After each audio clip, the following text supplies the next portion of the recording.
All right, party people. Okay, so first exercise up, we have what we're gonna call the Gatsby squat because of these little guys, but it's more like replicating a hack squat.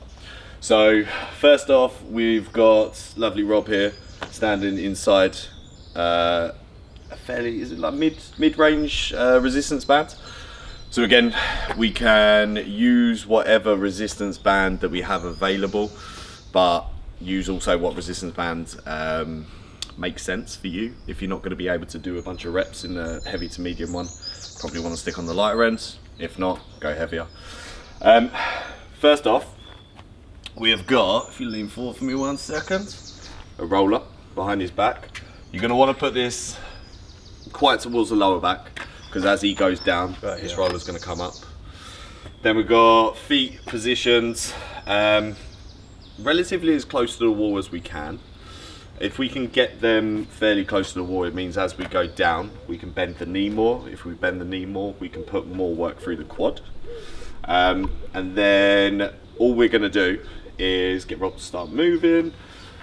We're going to make sure that the tempo in is extremely slow, because we want to make sure that every single bit of the movement that we can feel the quad moving and working.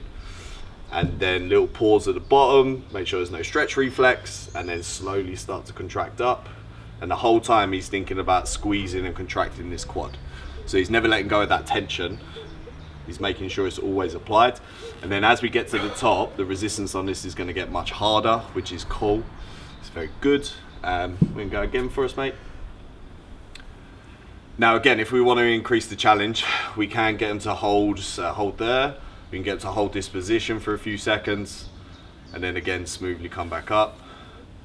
So again, if we're doing things like isometric holds, the little hold down at the bottom, that'd be perfect. We'll specify which portion of the range of motion we want that isometric hold to take place, but that's basically what we're going to be looking for. When we do hold it, we still want to be thinking about contracting that muscle tissue as hard as possible as well. Now, if this is too easy, even going into the higher rep ranges, we can also increase loading a little bit, because with this band there's obviously minimal actual added load when we get to the bottom, as the band resistance kind of drops off. So as we come down, we can be holding dumbbells to increase the amount of tension applied at the bottom.